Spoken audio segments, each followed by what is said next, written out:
Well, ATATA. You know what we call that? A pog bones. Yeah.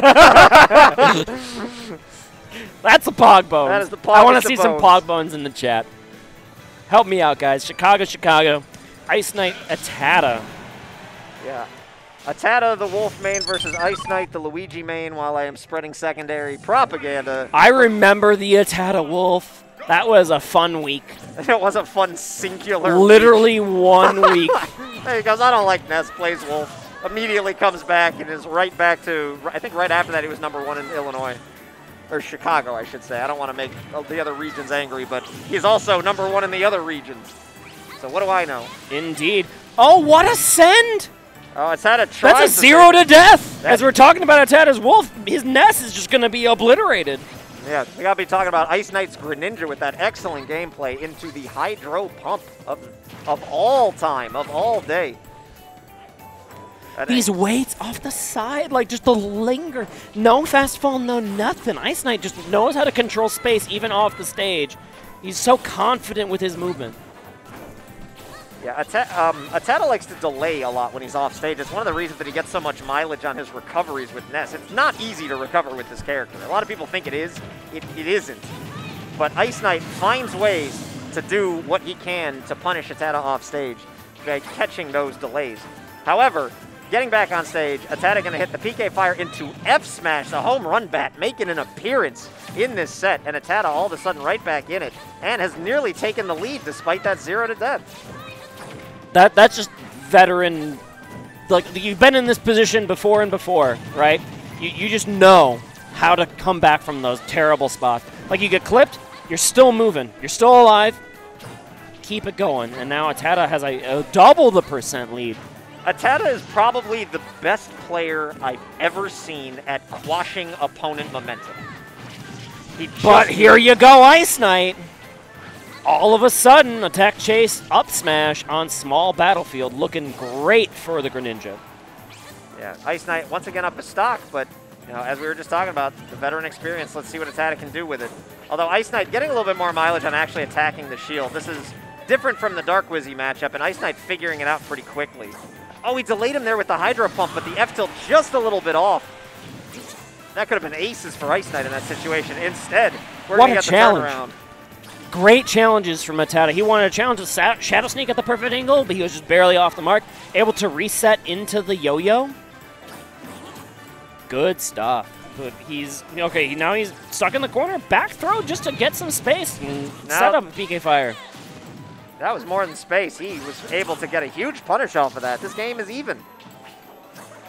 This is probably next big hit wins. Oh, he wanted the roll. Tech chase. He always wants the roll. But once he learns that his opponents won't roll, he'll stop going for that. Ooh, the falling up air. I like the idea. Oh, I love the high recovery. But ATATA is going to get the drag down back throw. Back throw not yet going to kill. 116 is going to probably be high enough, but that last one wasn't. There's the yo-yo. He waited. That comes out so fast. You can react to most get-ups with that. And ATATA going to take game one despite getting 0 to death the first stock. ATATA, like you said, veteran experience turns it all the way around. Just he was calm and confident. He knew how he wanted to punish, and he found the exact setups he wanted. He found a couple of PK Fires and just closed the gap. And he was actually down in a stock deficit twice that game. So like there was the 0 to death, and then he clawed back, and then he was down a second time, and he was just able to slowly but surely find his way. One ledge situation is enough to turn it around in a game like Smash Ultimate. So good stuff to ATATA. We're back to the Pokemon Stadium. One of these players is playing a Pokemon, so that's got to be an advantage. Yeah, some small advantage, the music, whatever. And this Pokemon is supposed to be, super effective against fire, Nestle's PK Fire, but he's weak to Thunder, so keep that in mind. Psychic Fire, right? So, what? I mean, we'll see. Yeah, Ness would be Psychic Fire. Oh, what a snipe! You overextended, and you're going to pay. See, one of the reasons he's Psychic is because he knew IceKnight was going to go straight to ledge there, and he was ready with that yo-yo. That's just what we call in the biz a good read. I call it not bad. Huh. When you're in top 4 of the bracket, I call it okay at best. What a dip! See, that was also decent. That was also quite decent. There's that ATATA delaying off stage, but IceKnight understanding that he can go out there and punish Ness. Not every character can. But Greninja can go much deeper than I think a lot of the characters that ATATA is used to playing against. Gren can go so far out there when he needs to. ATATA trying to follow that up. I love watching IceKnight just wait on recoveries. And okay, he's just covering the corner and dipping below again. Yeah, and it will get the down smash. That is absolutely the Greninja. That is one singular Greninja doing his hydro pump things. IceKnight looking very good right now, but here we go again. ATATA playing from behind. I swear he's almost better than when he's playing with a lead when he's playing from behind. So it's never over until it's his game on the screen. Oh, for sure. That is something you can count on for Ness, right? The comeback potential is enormous. But IceKnight is moving, and this is the combo breaker. We saw him do these drag down combos so effectively in his run, but you miss one for a second, and that's what ATATA's going to do. Yeah, and like that was a really good loop, but the amount of damage that Greninja gets off that isn't insane. So this is not like a massive lead. Still very doable for Ness. Oh, he does not get the sweet spot, but ATATA gets the F tilt. He burned that air dodge early, and that's going to cost him. He finally caught a Ness air dodge. I haven't seen ATATA's air dodge get caught all day long until right then. It was burned early, and that's what set up the really predictable timing. It takes a pretty great sense of timing to find that Ness air dodge. That's why we call it a third jump for a reason, right? Because it is basically a third jump. So IceKnight set that up, though. And the important part was the setup, the way he continued that edge guard off the side. And that's going to even up the set, one game apiece. Let's go to game 3 on Small Battlefield. All right. Small Battlefield. Likely, I think, a good pick for ATATA. He's very good on finding his conversions on this stage. He knows the dimensions incredibly well. There's a lot Ness can get off of this stage, and it's not big blast zones, but that combo was unbelievable. Oh, no. And then you went for that. Oh, he saved. He actually made it back and was able to up B again. I thought that IceKnight went out, and even if he got hit, they were both dead. ATATA living through all that after that sweet combo. That's kind of crazy. ATATA knew the timing on the cinematic parry because the camera comes so close in and it changes like the way that all of the hits work. Is like you see a lot of this in a lot of animation, right? Where like they change the animations just to make it look more substantial, right? And that's exactly what happens when you're in a PK Thunder 2. But ATATA knew how to tech that, and he's looking brilliant, and the momentum continues here on stock number 2. Yeah, ATATA looking excellent, though that momentum is only to the tune of about 29% so far. IceKnight can keep this game even. He had the momentum early. Well, I say that, and then ATATA does something kind of crazy, but maybe loses his stock for it. Wow, he lost a jump when he went off stage. I don't know if he meant to go off stage. No, he wanted to set up a dare, I think, and then when the dare didn't set up, he wanted to set up a bear tech chase. That was the continuation. But what does Greninja do about that? Okay, he does find a timing under, but there you go. Was that an intentional get-up attack? He must have been trying to read ATATA dropping down with exactly Yo-Yo, and ATATA was just like, I got nothing but time, buddy. Nair, up tilt, F smash. It's a combo. I've never seen that. It's a bread and butter-ish. Sure. Not really. It is a but it's good versus Ness. Oh, he goes all the way out there with the double bear. He fished the chips real good there. He fished so many chips there.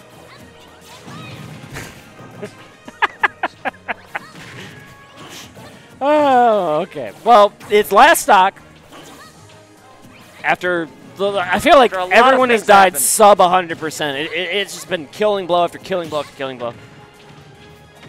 Oh, he had the weight out, but ATATA wisely does the get-up attack. All right, this is still a scary situation for Gren. He does get ATATA off stage. Lingering aerial is going to save Ness, and what a snipe with the down air. Brilliant stuff. Insane from ATATA, recognizing the angle that IceKnight took and able to snap ledge and buffer jump back dare. That is, not only was that a crazy call out, but that's a difficult input situationally. Oh, for sure.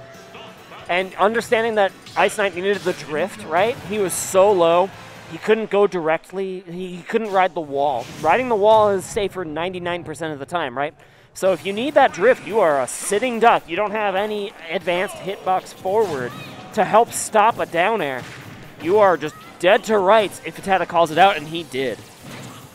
All right, so back to Pokemon Stadium, which was really good for Greninja because he has the space to kind of run around and control, and he can move a lot faster than Ness can, which makes sense as a choice. You both want the dual platforms, but Gren gets more off of the longer stage. Especially just using that ground speed to just create opportunities.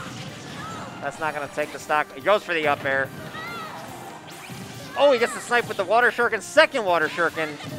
He doesn't have the jump, and he will get the down smash. Well played, edge guard from IceKnight. Going to take that first stock here in this game 4 of loser semis, as he needs that, being down a game here. Let's see if ATATA can answer right back. Oh, good trade with the yo-yo. Oh, clank, not a trade. He got the clank, but then it also hit Ness, so he got the 16% full free. It's free real estate. It's free real estate. Nice little Water Shuriken snipe. Oh, that was so smart. That was so great, but hey, he's going to die anyway because, well, back throw comes for us all eventually. the Ness back throw, you too will suffer. Oh, he gets the down tilt F smash, and I don't know if Ness has a jump. Jump's gone. Yeah. Yeah, that it did not even matter. All right, ATATA taking a breath. He's also, a lot of people face-palming against IceKnight today. Kind of crazy. IceKnight's playing good enough to make people face-palm repeatedly in player cam. Gets the dash attack. ATATA getting some okay damage on early here. Game slowing down a little bit, although these two keep throwing out blow after blow. There is no patience from either of these guys right now. Okay, when IceKnight starts landing down airs, that's when I start to get scared. That's like the style move, right? That's the Greninja style. I don't. Oh, and he catches him with the F smash. Nice game from IceKnight, and he will force the game 5. And he gets up and he looks at ATATA and says, "Are we going back to small battlefield?" And he goes, "Yeah." Yeah, probs. Yeah, that's how this goes. So we're going to a second game 5. No, Dark Wizzy IceKnight game 5? No, it wasn't. No, it was ATATA Sam-T was game 5. Yes. We're having a lot of really good sets here at Warpzone. Incredibly stiff competition at this wonderfully run regional by the UGS team as we go into game 5. And what I hope to see as a Chicagoland classic in the future. ATATA IceKnight could be, this is going to be the beginning of a very storied Like rivalry. we mentioned, the level of gameplay that we've seen from Chicago Smash Ultimate has just gotten so strong. Particularly over the last, 6 months. It's been so inspiring to see these players reach this level of play, especially against each other, and just the way that they loop it and loop it. Look at him go! Ooh. Oh, that would have killed him. He had the disadvantage charge. aerial was so valuable for ATATA there. But now all of a sudden, Ness can turn this around so quick. He has incredibly strong damage output. But the falling nair into the reverse forward air, really nice. Oh, both of them, really smart attempt to go high by IceKnight there to survive. ATATA going to catch the landing with the up air. And he will catch him with the up B. He had nowhere to go. The double dip, the chip, you get the back hits. Sends Greninja right over to the left and makes it an easy serve. I love when you double fish the chip. Alright, nice nair to get rid of the water Shoryuken there. Or Shuriken. Shoryuken. Water. Not quite the same thing. Been watching too much Ryu lately. Another nair gets rid of the Shuriken. ATATA figuring this out now. Another way for him to recover with Ness. More options, but he will have to eat the trade there. That was Nair, right? I think so. Nair just sent him straight KOing. up. Okay. I mean, they were way up high. That can only happen if you jump. Like, how often does Gren hit Nair when the opponent's not grounded? It's not a common thing. He's going to go high, say, all right, hit me. It's fine. Just don't kill me. Yeah, IceKnight does not mind just taking those, straight hits on his recovery, because as long as he's not dead, it's totally fine. Yeah, that's just a good way to approach Smash Ultimate. You can get hit by moves, but if they're not going to kill you, it doesn't really matter as long as you stay alive. A couple of weird air dodges there. I think one of them, at least, was buffered in a spot. But, okay, he might be able to turn around. With drag down, he gets the dash attack follow-up. Oh, my God! What a combo from IceKnight! Pulling him all the way to center stage and then back to the ledge and killing him with And he an got F smash. over the yo-yo! The combo was ridiculous, but I gotta mention that recovery was also brilliant. And look at IceKnight go. He's able to continue this platform pressure.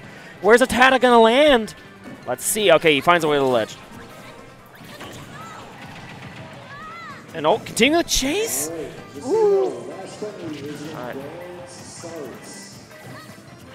All right, where are we going? This is so close. I know Greninja's got another stock. IceKnight doesn't have to kill ATATA necessarily this stock, but at the same time, ATATA on last stock and you on last stock. Then Eric is going to create the perfect situation, finding the angle over the Shadow Sneak. ATATA has made this a last stock game. Oh, and he can't get the up smash. He will go for the Hydro Pump. Oh, and he juked him! He juked him with the Hydro Pump. It pushed Ness upward, so ATATA wasn't prepared for the PK Thunder loop. And IceKnight with the Gimp last stock, Game 5, going to continue this incredible run and make his way to Losers Finals, defeating ATATA, who will go out in 4th place with a wonderful run of his own.